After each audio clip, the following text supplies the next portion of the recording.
J'ai des choses à te dire. Alors, qui suis-je? Je suis Queenie Shine. Je suis enseignante de mandarin formée ici en Chine et consultante en éducation internationale.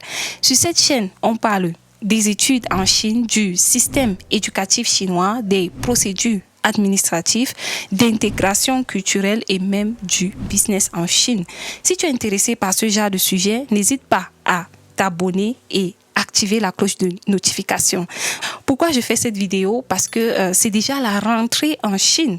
Bonne rentrée académique. Voilà, je vous souhaite beaucoup de succès. C'est déjà la rentrée. Il y a des nouveaux arrivants depuis le mois d'août. Il y a des personnes qui arrivent un peu de partout. Ils viennent pour faire leurs études en Chine.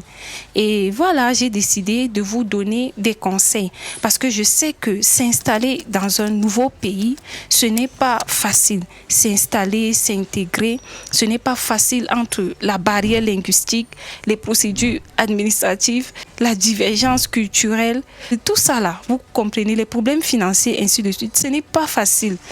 Ayant fait quelques années ici en Chine et étant la coach des étudiants et des élèves, oui, parce qu'il y a des élèves aussi qui me suivent ici. Dans ma formation de mandarin de la deuxième session, j'ai 2 élèves que j'accompagne, vous comprenez, donc je suis la coach des élèves et des étudiants. J'ai décidé de vous faire cette vidéo pour vous aider à mieux vous intégrer, à bien débuter votre année académique, voire réussir votre cursus. Voilà, si tu es intéressé, installe-toi, prends ta petite boisson, peut-être tes popcorn, peut-être tu es devant ton téléphone, ta machine, je ne sais pas comment tu es en train de me regarder là. En tout cas, installe-toi. Voilà, on va aborder différents aspects. Premièrement, le plan académique, ensuite administratif, culturel, social, relationnel et même financier, oui, parce qu'on a besoin de tiennes pour s'en sortir. Souvent, les étudiants internationaux ont des stress financiers. Voilà, tout ça là, j'ai pas oublié, hein, j'ai noté comme d'habitude, vous savez, je note. Alors, on va d'abord commencer avec le plan académique. Si tu viens d'arriver en Chine en tant qu'étudiant international, qu'est-ce qu'il faut savoir? Je vais d'abord commencer avec les étudiants de langue. Il y a des personnes, vous êtes venus pour une année de langue. Peut-être que vous venez de découvrir ma chaîne. Sur cette chaîne, j'avais déjà fait une vidéo pour parler des difficultés des étudiants de langue. Si tu viens pour la langue en Chine pour une année, déjà, il faut savoir que le visa qu'on va te donner, c'est à peu près 9 mois. Tu arrives en septembre, on va te donner un visa, un permis d'études plutôt, d'à peu près 9 mois. Ton permis va s'arrêter en juillet. Et quand tu viens, tu as l'idée de repostuler sur place. Parfois, vous n'êtes pas préparé. Ici, je vous parle beaucoup de préparation. Il y a des gens qui arrivent en Chine qui ne parlent ni l'anglais ni le chinois, mais comptent faire leur spécialité. Or, les universités demandent des preuves linguistiques. Voilà, ça c'est la première difficulté des étudiants internationaux de langue 1. Le niveau, le visa, ainsi de suite. Donc, va regarder cette vidéo que je vais mettre là. Voilà, sache que l'année de langue que tu as pris, c'est une année de préparation. Ce n'est pas une année où tu dois t'amuser, où tu dois aller en boîte chaque vendredi, tu dois chercher les filles ou bien pour les filles qui vont aller chercher les garçons, tout ça là, non. C'est pour te préparer, pour préparer tes prochaines années. Donc, le conseil que je peux te donner en tant qu'étudiant de langue, c'est de te concentrer. Concentre-toi à obtenir ton HSK. Concentre-toi. En Chine, le Wi-Fi est presque gratuit. Vous aurez des Wi-Fi dans les universités. Vas-y, apprends l'anglais en ligne. Si tu n'as pas les moyens de payer un coach d'anglais, sur YouTube, il y a des cours gratuits en ligne. Maintenant aussi, même pour ceux qui apprennent le chinois, si tu n'as pas les moyens, tu peux toujours apprendre sur YouTube. Mais sachez aussi que ce n'est pas structuré. Donc, allez-y payer les coachs. Je vous attends dans mon cours de mandarin pour ceux qui sont encore au pays là. Le conseil que je peux donner à un étudiant de langue, c'est quoi? C'est de suivre ses cours normalement et d'y participer. Faites-vous remarquer positivement auprès de vos enseignants. C'est de respecter aussi vos enseignants, ainsi que les règles de l'université. Évitez les absences. Voilà. Il y a des personnes, quand elles arrivent en Chine, elles pensent que tout est permis. Parce que souvent, les Chinois ne montrent pas forcément leur mécontentement directement. Tu as l'impression que tu es libre de faire tout ce que tu veux. Alors que quand ils t'ont déjà présenté les règles, ils se disent que tu as déjà compris. Donc, si tu ne respectes pas ces règles, ça veut dire que tu n'es pas respectueux, tout simplement. Évitez les absences. Pourquoi? Parce que quand vous allez vouloir repostuler, c'est possible que des écoles demandent des certificats de performance. Et ceux qui doivent vous donner des certificats de performance, c'est qui? C'est vos enseignants de langue. Et dans ce certificat, on va faire un rapport. On va dire, l'étudiante Queenie Shine est une étudiante respectueuse. Elle est toujours présente. Elle a peut-être 80% de présence. Oui, parce qu'on met le pourcentage. Vous comprenez?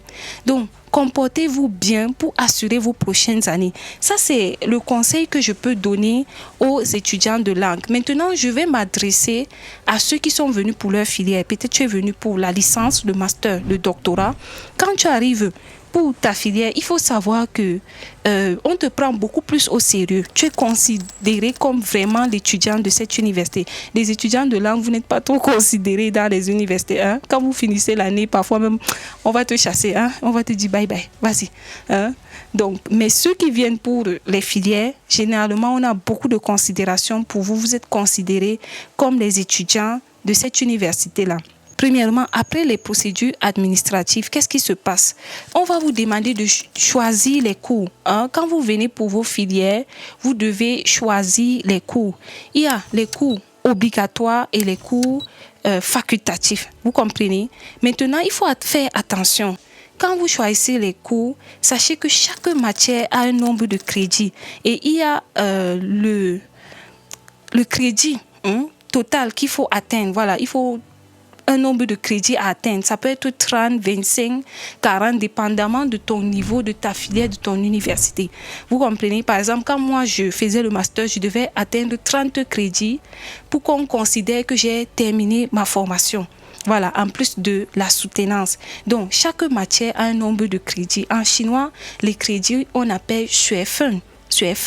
Donc, une matière peut avoir 2 crédits, 3, 4 ou bien voilà, un crédit. Faites attention à ça parce qu'il y a des étudiants qui arrivent en Chine, parfois ne terminent pas leur formation parce qu'ils n'ont pas compris ces détails-là. Vous allez choisir le cours. Souvent, on va vous envoyer un lien. Vous devez entrer dans votre système. Et il y aura, pendant tout votre parcours, vous allez peut-être aller souvent soumettre vos travaux dans votre système. Faites attention à tout ça. Retenez les mots de passe. Allez-y souvent pour voir vos notes. Parce que quand on publie les notes, tu peux voir dans ton système, ainsi de suite. Vous comprenez? Donc, faites attention au système de crédit et tout ça. Et il y a aussi les activités culturelles. Voilà. Vous allez voir souvent dans les groupes, on peut envoyer, peut-être il y a une conférence, il y a telle activité. Participez si vous pouvez. Parce qu'il y a une matière là qui fait aussi échouer certaines personnes. On appelle en chinois « suishu huotong ». Ça signifie des activités académiques. Faites attention à ça. Ça vient compléter aussi le nombre de crédits. Donc, faites attention à tout ça quand vous allez prendre votre programme.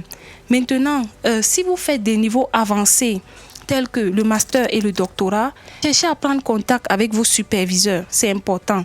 Par exemple, pour le master, souvent, c'est 1 année ou 1 année et demie. 1 an et demi pour les cours. Ensuite, c'est les recherches. Le doctorat, c'est souvent 1 année de cours et 3 ans de recherche. Vous comprenez? Donc, prenez déjà contact avec vos encadreurs. Commencez déjà à réfléchir sur vos sujets de recherche et pour les niveaux avancés, sachez que vous aurez plusieurs étapes lors de vos recherches. Je ferai une vidéo beaucoup plus détaillée pour parler aux étudiants de master et de doctorat. Voilà, il y a différentes étapes. Il y a la revue de littérature, la vérification à mi-parcours, la pré-soutenance, la correction en anonyme et enfin la soutenance. Donc la soutenance en Chine, c'est comme une formalité. Donc concentrez-vous, prenez des conseils sur cette chaîne. Je ne vais pas trop m'attarder, je pense que je vous ai donné le plus important. Comportez-vous bien. Voilà, achetez des bons téléphones, des bonnes machines parce qu'ici en Chine, on fait presque tout avec le téléphone. Vous l'avez déjà remarqué pour ceux qui sont arrivés. Maintenant, pour bien étudier, achetez aussi une bonne machine. Pour les parents qui me regardent, achetez les machines à vos enfants. Voilà, profitez du Wi-Fi pour faire des recherches, pour vous former en fait. Voilà, donc c'est les conseils que j'avais. Maintenant, sur le plan administratif,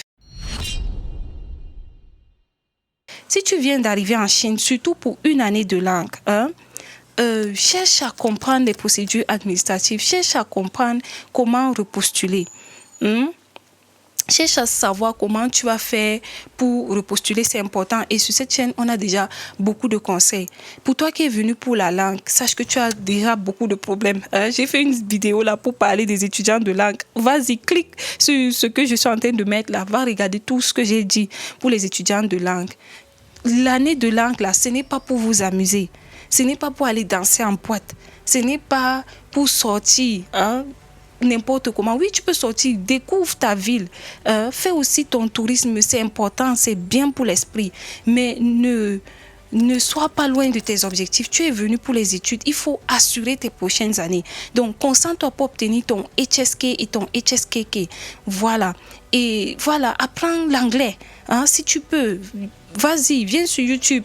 Tu vas trouver des cours d'anglais. Maintenant, si tu veux apprendre d'une manière accélérée, tu peux chercher un coach d'anglais, par exemple. Vous comprenez? Donc, ne soyez pas distraits. Parce que pour ceux qui viennent pour la langue, là, pour ceux qui sont venus pour un semestre, déjà, pensez comment vous allez encore postuler pour mars. Voilà. Et pour ceux qui sont venus pour une année, pensez à comment vous allez faire pour renouveler votre bourse, comment vous allez commencer votre spécialité. Et sachez que les bourses seront lancées dès le mois d'octobre. Donc, octobre prochain, nous sommes en septembre. En octobre, on va lancer les bourses. Il faut déjà apprêter vos documents, chercher les universités. Ce n'est pas à la fin. Parce que votre visa va s'arrêter en juillet. Il faut une transition. J'en ai déjà tellement parlé. Donc, renseignez-vous sur les procédures administratives. Sur cette chaîne, j'en ai déjà parlé. Maintenant, on va parler de la culture.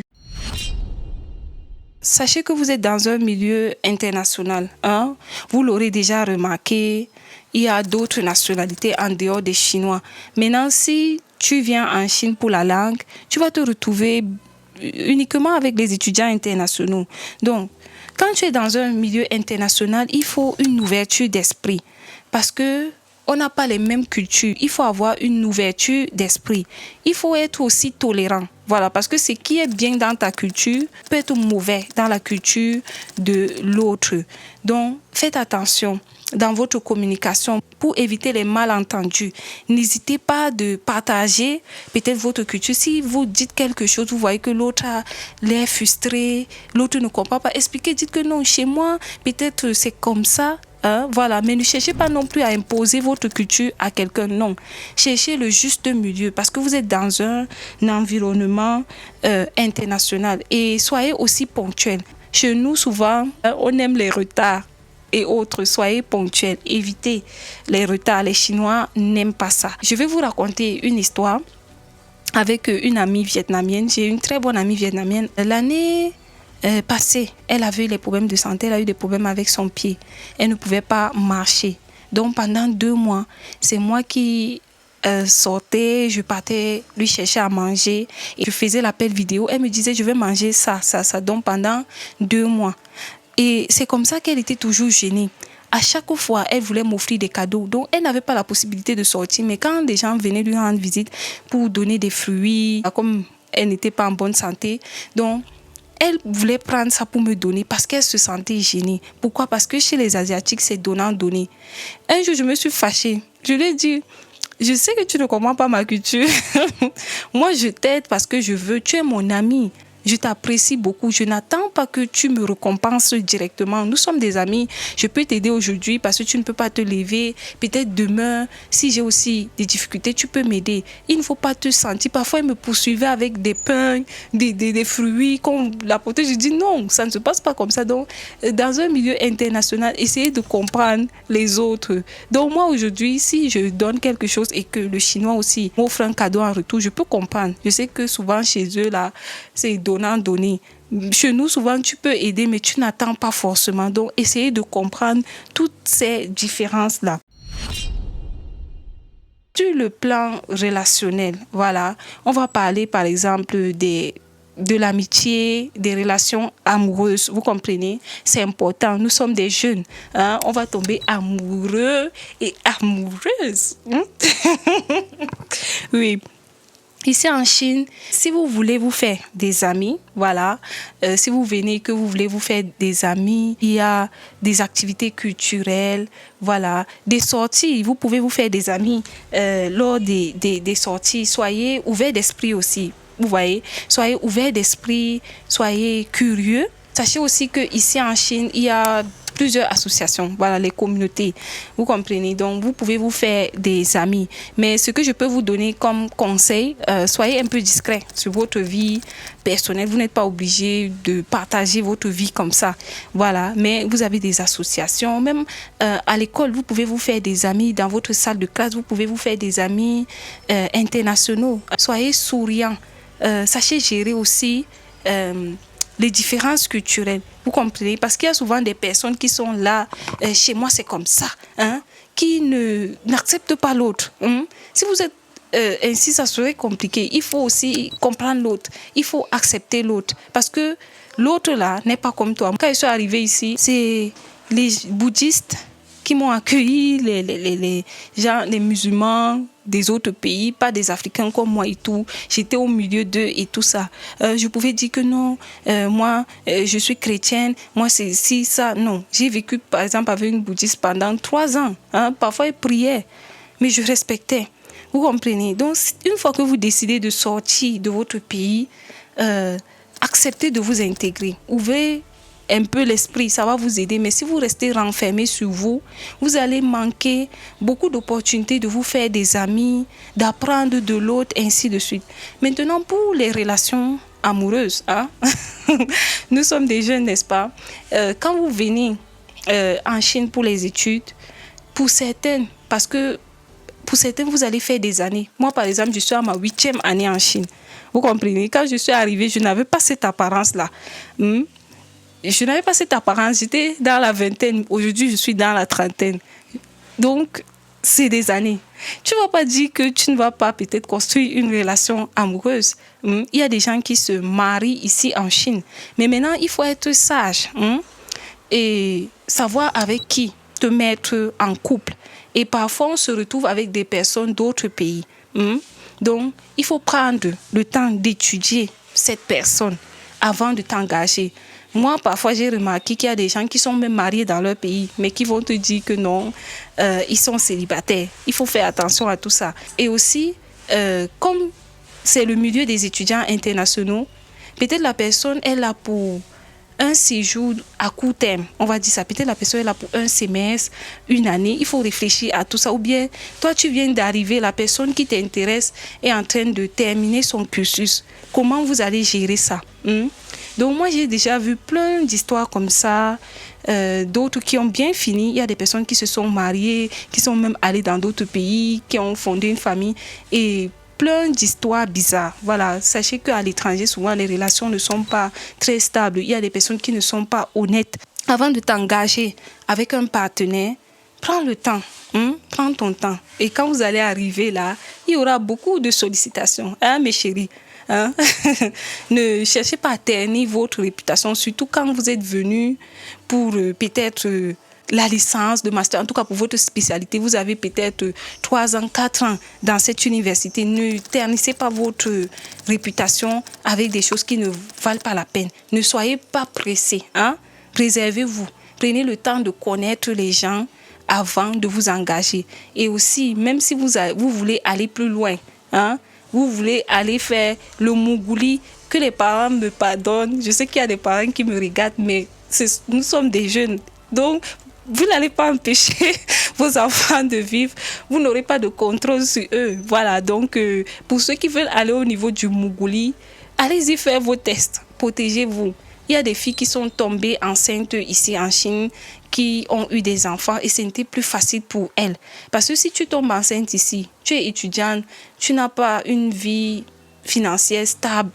Comment tu vas gérer tout ça? Parfois, il y a des gars qui n'assument pas. Il y a d'autres qui assument, mais vous êtes tous les deux étudiants, vous n'avez pas encore assez de moyens.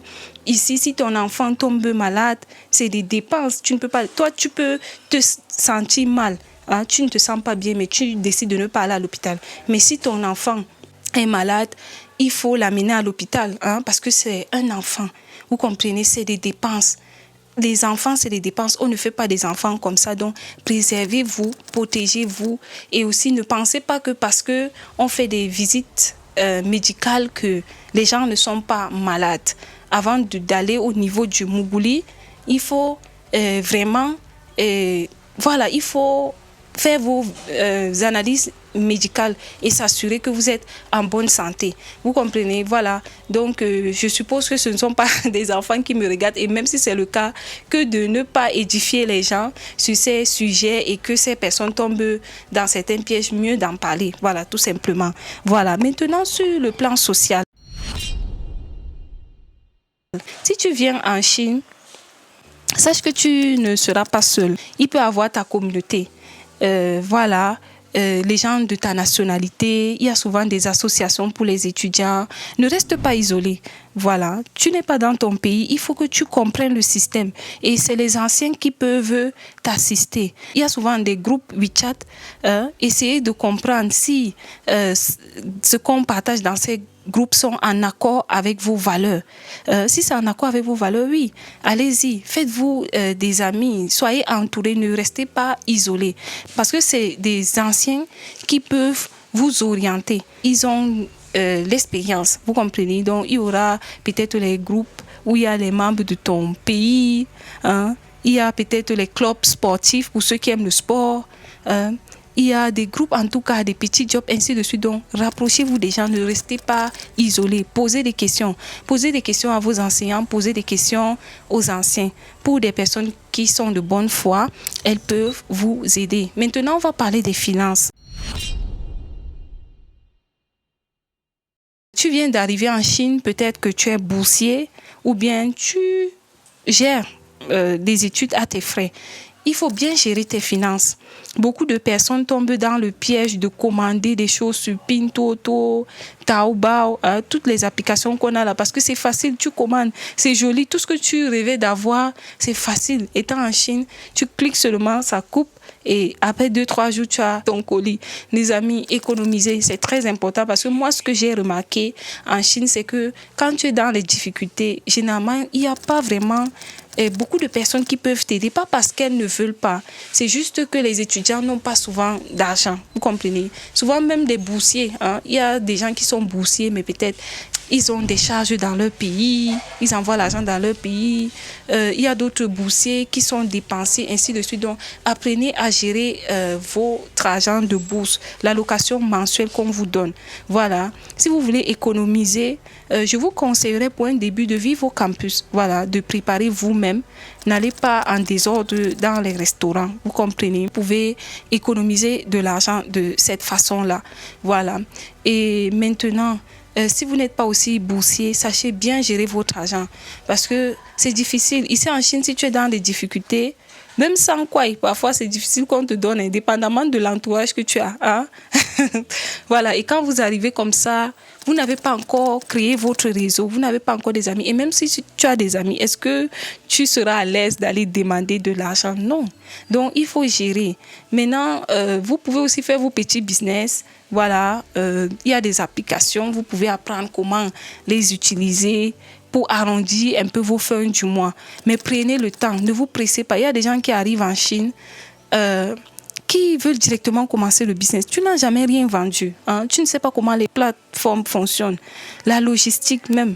Même en Chine, tu ne sais pas, tu ne sais rien de tout ça là. Mais tu te lances. Et c'est comme ça qu'on prend beaucoup de personnes qui sont en Chine comme des malhonnêtes. Alors que souvent, il y a des gens qui arrivent en Chine, elles se lancent dans des activités qu'elles ne comprennent pas. Voilà, elles ont vu les gens sur Internet faire le sourcing. Mais elles ne savent pas que le sourcing, là, ça consiste à quoi? Hein? Comment m'organiser? Comment facturer les clients? Comment fonctionnent les plateformes? Et encore, moi, ce que je n'aime pas dans le sourcing, c'est la logistique. Les transitaires, là, c'est les casse-têtes de transport. C'est tellement compliqué. Parfois, les transitaires ne respectent pas les délais de livraison, tout ça là. Donc, organisez-vous. Hein. Pour la première année, je vous dirais vraiment de vous concentrer. Prenez le temps d'apprendre. Apprenez des meilleurs. allez-y vous former, renseignez-vous. Ne vous lancez pas dans diverses activités n'importe comment. Il y a des gens qui sont arrivés dès ta première année. Toi-même, tu n'es pas installé, mais tu dis aux gens que tu vas les faire voyager. Tu vas les accompagner pour les faire voyager. Alors que toi-même, tu n'es pas encore installé. Toi-même, tu n'as pas obtenu une bourse. Tu es venu avec la langue. Il y a des personnes, tu viens d'arriver, tu commences directement à faire le business. À quel moment tu vas étudier? À quel moment? Ton téléphone sonne tout le temps. Et quand ça sonne, les gens te demandent de faire les recherches de marchandises. Après, ils disparaissent. Tu as perdu ton temps, tu as perdu ton énergie, tu n'as rien gagné, tu n'as pas étudié. Donc, les amis, concentrez-vous. Voici les conseils que j'avais pour vous pour cette rentrée. J'aurai d'autres conseils aussi à vous donner, ce qui est sûr. Abonnez-vous, on est ensemble. Cette chaîne, c'est pour les étudiants qui veulent réussir leur procédure, s'intégrer et réussir leurs études en Chine. Si tu as aimé, n'hésite pas à liker, partager avec tes amis. Profite de cette aventure et bienvenue en Chine.